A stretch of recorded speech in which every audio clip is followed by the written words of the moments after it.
ఓం నమస్తే. నా పేరు అనిల్. నేను హైదరాబాద్ నుంచి మాట్లాడుతున్నాను.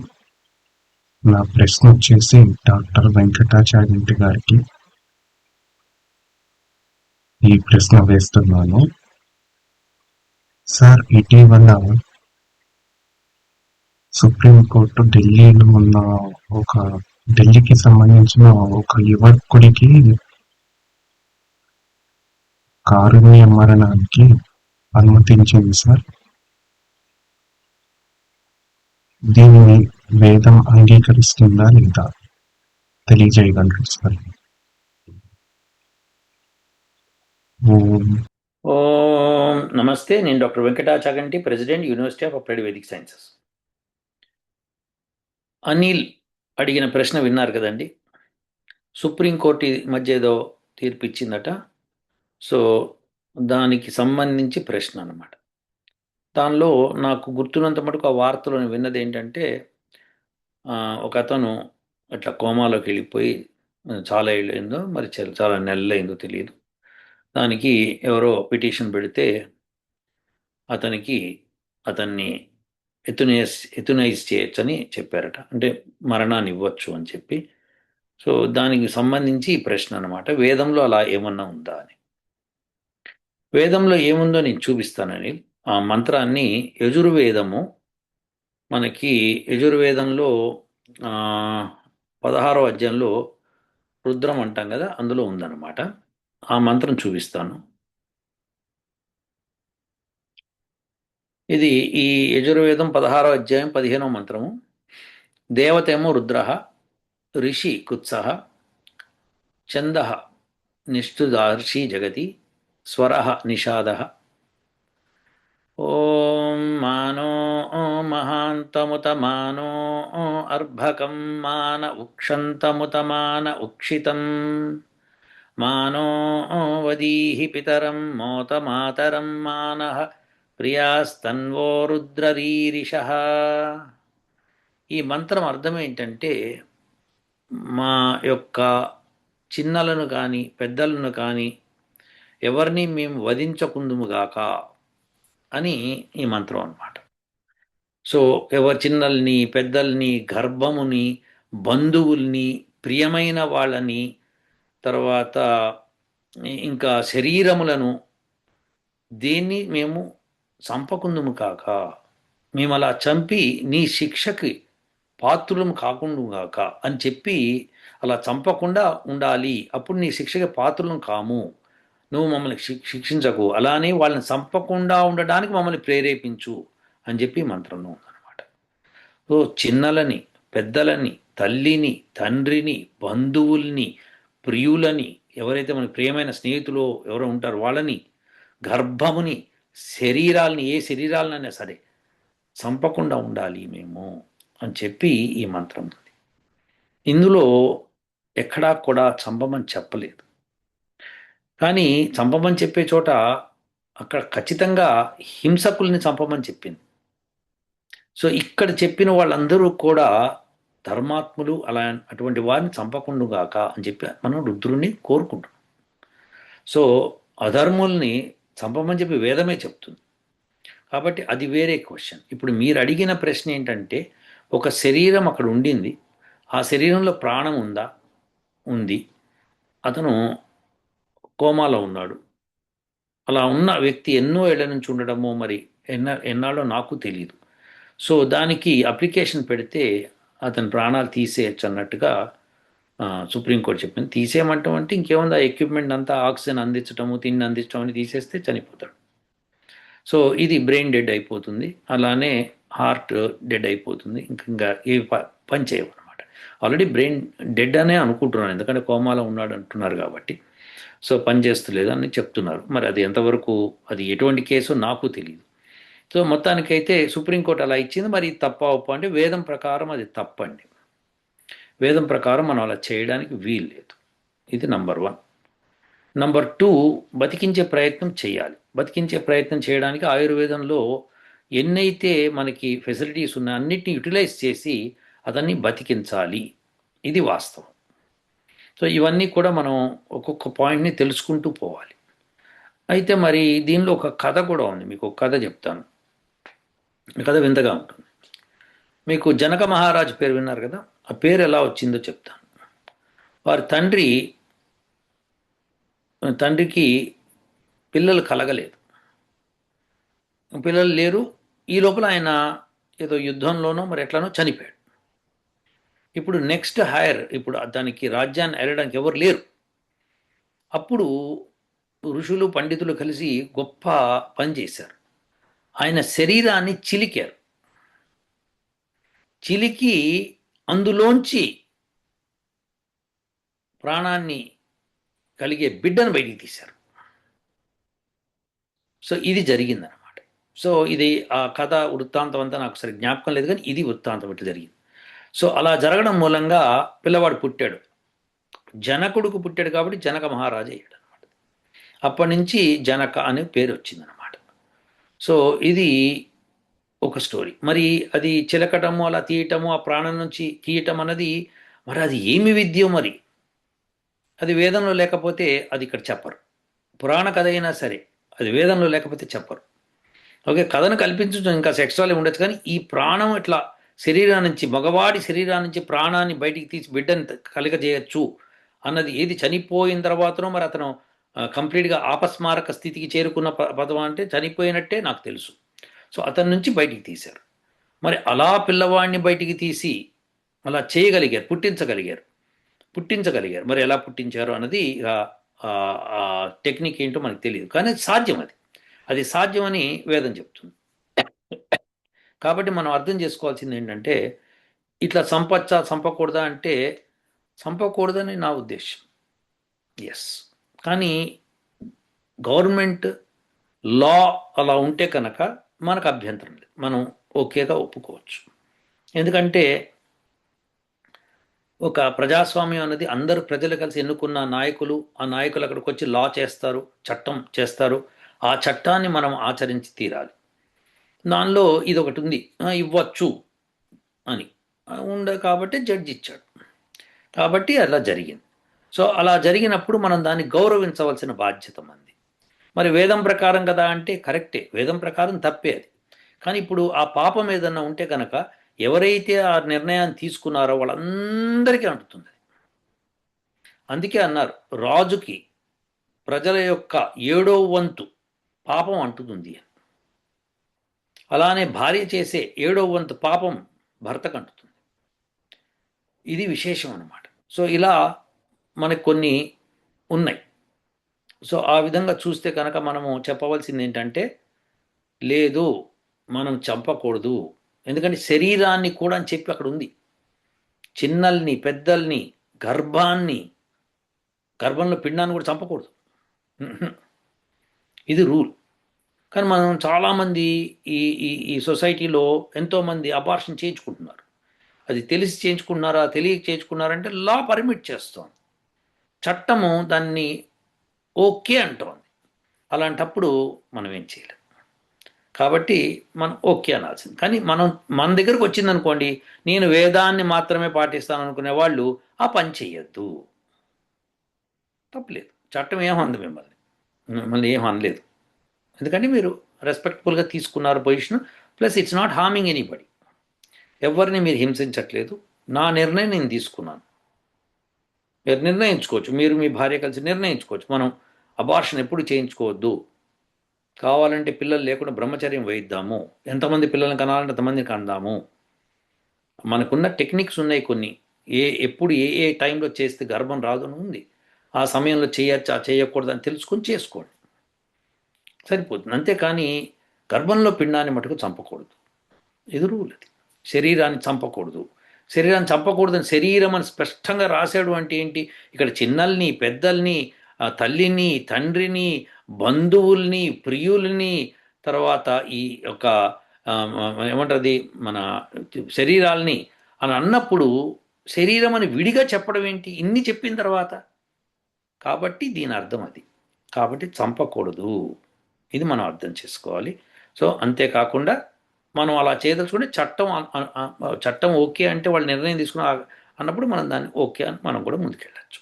ఇదండి మీ ప్రశ్నకు జవాబు. ఇప్పుడు ఇంకో ప్రశ్న చూద్దాం. ఓం వెంకట సాయినాథ్ గురువు గారికి నమస్కారములు. నా పేరు బి రామస్వామి, గంజం వర్ష. ఈ మధ్యన ప్రశాంత్ గారు 3 వీడియోలు, అలాగే చక్రధారి వీడియో చూశాను.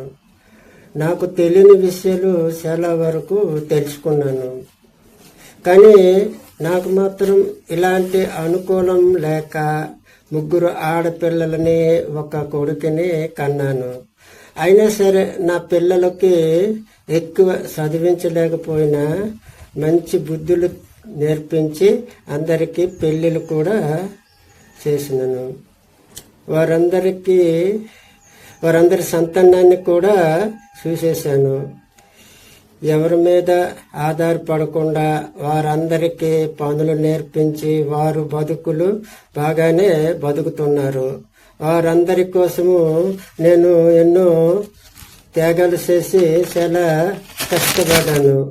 ముఖ్యమైన విషయం ఏమిటంటే నా కొడుకు ఆఖరి బాధ్యత తీర్చాలని నా కొడుకుకి పెళ్లి చేశాను. శోభనం రోజున వారి వద్ద ఉన్న కొండం చూశాను. నా కొడుకుని పిలిచి కొండం వాడుకోదురా, తప్పు అని చెప్పాను.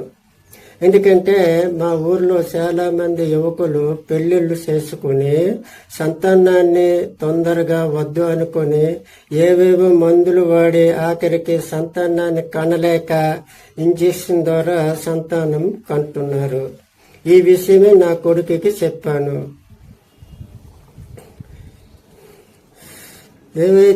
ఏ నెల పెళ్లి జరిగిందో ఆ నెలలోనే నా కోడలు గర్భం దాల్చి ఆడపిల్ల నాకు మనవరాలు పుట్టింది. నా కుటుంబ సభ్యులందరం చాలా ఆనందించి మనవరాలు మొదటి పుట్టినరోజు వేడుక కూడా జరుపుకున్నాము. నా ప్రశ్న ఏమిటంటే సంతానానికి మధ్యన ఎన్ని రోజులు గ్యాప్ ఉండాలి? అలాగే మగపిల్లవాడు పుట్టడం కోసము కుటుంబ సభ్యులు, భర్త, భార్య ఎలాంటి నియమాలు పాటించి ఎలాంటి జాగ్రత్తలు తీసుకోవాల్సింది, అలాగే ఆరోగ్యంగా దృఢంగా బుద్ధిమంతుడైన మగ సంతానము పుడతాడో తెలియజేయగలడు. అలాగే ఇంకొక ప్రశ్న ఏంటంటే మేము రైతులము, ధాన్యం పంట ఇంటికి వచ్చినప్పుడు 6 మాసాలకు సరిపోయేటంత వరకు మేము ధాన్యము బియ్యం చేసి ఇంట్లో దాచుకుంటాము. కొన్ని రోజులకి ఆ బియ్యము పురుగులు పెట్టేస్తుంటవి. దానికోసం హోమంలో ఏమైనా జాగ్రత్తలు ఉంటే తెలియజేయగలరు. ఓ నమస్కారం. రామస్వామి గారి ప్రశ్న విన్నారు కదండి. ఆయన పాపం రైతు, చాలా కష్టపడి పిల్లలకి పెళ్ళిళ్ళు చేసి అవన్నీ చేసి వాళ్ళందరూ సుఖంగా ఉన్నారు ఇప్పుడు అని చెప్తున్నాడు. అంతేకాకుండా తను ఇప్పుడు ఆఖరి పిల్లవాడికి కూడా పెళ్లి చేస్తే ఆ అబ్బాయి గర్భనిరోధక కాండమ్స్ వాడబోతుంటే నేను కనిపెట్టి, వద్దురా అట్లా వాడద్దు, పిల్లల్ని కనాలంటే. ఆ అమ్మాయికి మొదటి నెలలోనే గర్భం వచ్చింది. ఆ తర్వాత ఆడపిల్లని కన్నది.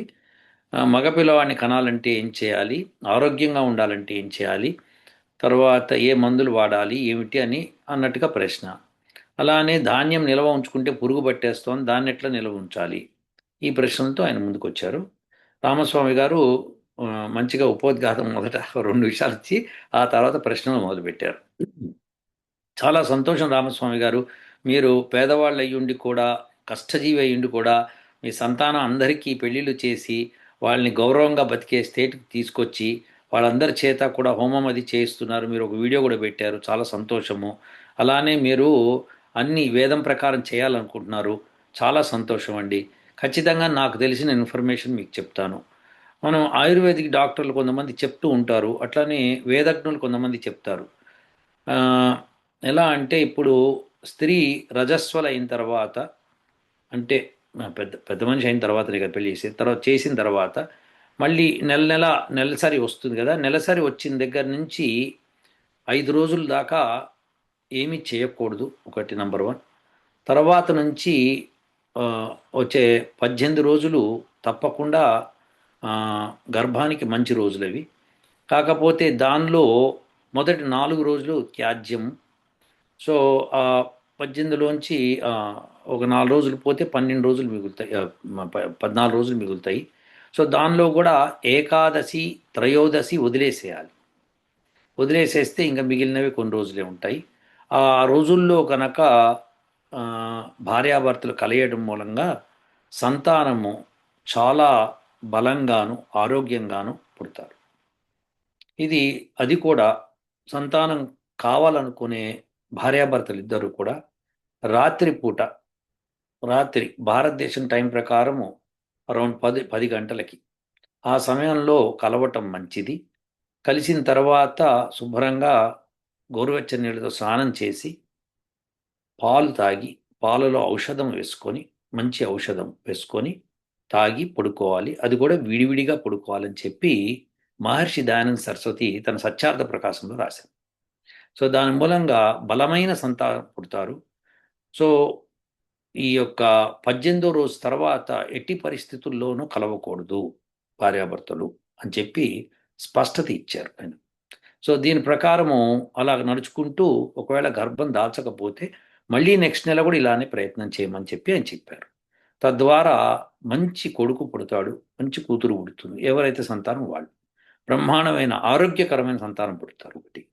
అలానే స్త్రీలు కూడా మంచి ఆహారం తీసుకోవాలి. ఎట్టి పరిస్థితుల్లోనూ గంజాయి కానీ, సిగరెట్ కానీ, మందు అంటే ఆల్కహాల్ ఏదైతే తాగే మందు ఉంటుందో అలాంటి మందులు కానీ భార్య కానీ భర్త కానీ తీసుకోకూడదు. ఎస్పెషల్లీ భార్య. ఎందుకంటే ఆమె గర్భం తను మోస్తూ ఉంటుంది కాబట్టి తను ఇచ్చే ఆహారమే పిల్లవాడికి వెళ్తుంది. కాబట్టి తను తీసుకునే ఆహారము పౌష్టిక ఆహారం అయి ఉండాలి. మంచి బలమైన ఆహారం అయి ఉండాలి. అప్పుడు పిల్లవాడు కూడా పిల్లవాడైనా పిల్లైనా కానీ బలంగాను ఆరోగ్యంగాను పుడతారు. అలానే మీరు ఎట్లన్నా పెళ్ళిళ్ళు చేసేటప్పుడు మంచి ఆరోగ్యవంతుల్ని చూసుకొని చేసుకుంటారు కాబట్టి తప్పకుండా ఆరోగ్యం కంటిన్యూ అవుతుంది అనమాట. ఇది అలానే మగపిల్లవాడు పుట్టాలి, ఆడపిల్ల పుట్టాలి అనడానికి కూడా కొంత చెప్పారు. ఇప్పుడు తిథులు ఉన్నాయి కదా. సో పాడ్యమి, తర్వాత విధియ, తదియ ఇట్లా ఉన్నాయి. సో పాడ్యమి 1 అవుతుంది, విధియ 2 అవుతుంది, అట్లనే తదియ 3 అవుతుంది, చవితి 4 అవుతుంది. ఇట్లా అంకెల ప్రకారం వేసుకుపోతే అప్పుడు సరి సంఖ్యలు, బేసి సంఖ్యలు. బేసి సంఖ్యలో కలిస్తే కనుక ఆడపిల్ల పుడుతుంది, సరి సంఖ్యలో కలిస్తే మగవాడు పుడతాడు అని చెప్పి చాలామంది చెప్పారు. నేను ఎప్పుడు ఇది పరీక్ష చేసి చూడలేదు, నాకు తెలియదు, నేను ఎవరిని అబ్జర్వ్ చేయలేదు. కానీ ఇది చెప్పారు, పండితులు చెప్పారు. సో దాని ప్రకారం జరుగుతుందని నేను కూడా అనుకుంటున్నాను. పండితులు వాళ్ళు ఆ లెక్కని ఎప్పుడో కొన్ని ఏళ్ల క్రితమే మన పూర్వీకులు ఋషులే దాన్ని క్యాలిక్యులేట్ చేసి ఇచ్చారు. సో ఆ ప్రకారమే సంతానం కూడా కలుగుతుంది. సో అందుకని ఆ ప్రకారమే మనకి పాండవులు కూడా 5 మగపిల్లలే పుట్టారు. ఆ లెక్క ప్రకారమే కౌరవులు కూడా 100 మంది మగపిల్లలే పుట్టారు. సో దేర్ ఫోర్ ఈ క్యాలిక్యులేషన్స్ అన్ని వాళ్ళు చేసుకున్నారు. అట్లానే వీళ్ళు కూడా దశరథ మహారాజు కూడా పుత్రకామేష్టి చేసిన తర్వాత సంతానం కలవడం కోసం వాళ్ళు అలానే చేశారని నా ఉద్దేశం. సో అందుకని వాళ్ళు కావాల్సిన మగపిల్ల ఆడపిల్ల కనొచ్చు. సో ఇది మనం చేయవలసిన కార్యక్రమం. సో సరి సంఖ్య అయితే కనుక అబ్బాయి, బేసి సంఖ్య అయితే అమ్మాయి. బేసి అంటే 1, 3, 5 అలా అంకెలున్న నంబర్లు బేసి సంఖ్య. సరి సంఖ్యలు అంటే 2, 4, 6 ఇలాంటివి. అంటే పాడ్యమి, ఇప్పుడు మన ఉగాది వచ్చింది, అది పాడ్యమి అంటే 1 అంటే ఆ రోజు కలిస్తే ఆడపిల్ల, అలా లెక్క వేసుకొని. అయితే ఏకాదశి, త్రయోదశి కలవద్దని చెప్పి ఆల్రెడీ మహర్షి దయానంద సరస్వతి చెప్పారు. ఏకాదశి, త్రయోదశి 2 బేసి సంఖ్యలు. సో అది తీసేయండి. సో మిగిలిన వాటిల్లో సరి సంఖ్య ఉన్నవి కలిస్తే కనుక తప్పకుండా అబ్బాయే పుడతారని చెప్పి ఆ లెక్క అనమాట. అయితే ఈ లెక్క కరెక్టా తప్ప అనేది నేనైతే పరీక్ష చేయలేదు.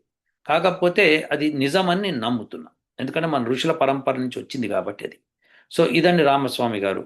అలానే మీ మీ ఇంట్లో ఉన్న అది ధాన్యాన్ని పురుగు పట్టకుండా నేను ఒకసారి ఒక ఊరు వెళ్ళినప్పుడు, ఎప్పుడో 40 ఏళ్ల క్రితం వెళ్ళినప్పుడు, అప్పుడు నేను చూశాను వాళ్ళు మన వేప ఆకుల్ని కలిపి బియ్యం బస్తాల్లో పెట్టేవాళ్ళు. దాంతో పురుగు పట్టకుండా ఉంటుందని చెప్పారు నాకు. అది మటుకు నాకు తెలుసు. సో అలా మనం ఇళ్లలో కూడా మనం చూస్తుండొచ్చు. పురుగు పట్టకుండా మనం ధాన్యానికి ఆ వేప ఆకు కలిపి పెడితే కనుక పురుగు పట్టదు అని మనకి తెలిసింది. సో అలా మనకి వేప చెట్టు నుంచి వచ్చే వాటిని మనం కనుక వాడితే బ్రహ్మాండంగా ఉంటుంది. అది రామస్వామి గారు. ఇంకా ఏమన్నా మెథడ్స్ ఉండొచ్చు. నాకు ఇది తెలుసు, నేను మీకు చెప్తున్నాను. సో మీ ప్రశ్నలకు జవాబు వచ్చింటుంది అనుకుంటాను. మీరు చాలా మంచి పని చేస్తున్నారు రామస్వామి గారు. మిమ్మల్ని నిజంగా తప్పట్లు కొట్టి అభినందించాలి. మీరు ఈ స్థితిలో కూడా వేదాన్ని పట్టుకొని వెళ్తున్నారు అంటే అద్భుతం. మీ జన్మ ధన్యమే అనమాట. అలానే ముందుకు వెళ్ళండి. కానీ ఎక్కడా మొండితనం చేయకండి. పిల్లలు పెరుగుతూ ఉంటారు కదా, వాళ్ళకి అర్థం కాదు, అర్థమయ్యే రీతిలోనే చెప్పాలి. వాళ్ళని మనం బలవంతంగా ఏమి చేయకూడదు. ఇది చెవి ఇది చే అది చేయని బలవంతం చేయకూడదు, చెప్పాలి. ఇది సత్యము, ఇదే గ్రహించండి అని చెప్పడం వరకు చెప్తూనే ఉండాలి. అప్పుడు వాళ్ళు ఎప్పుడో ఒకప్పుడు వాళ్ళు తెలుసుకుంటారు. అదండి విశేషం. ఈ 2 ప్రశ్నలకు జవాబు చెప్పుకున్నాం ఇవాళ. మళ్ళీ రేపు ఇంకొక టాపిక్‌తో ఉంటానండి. ఓం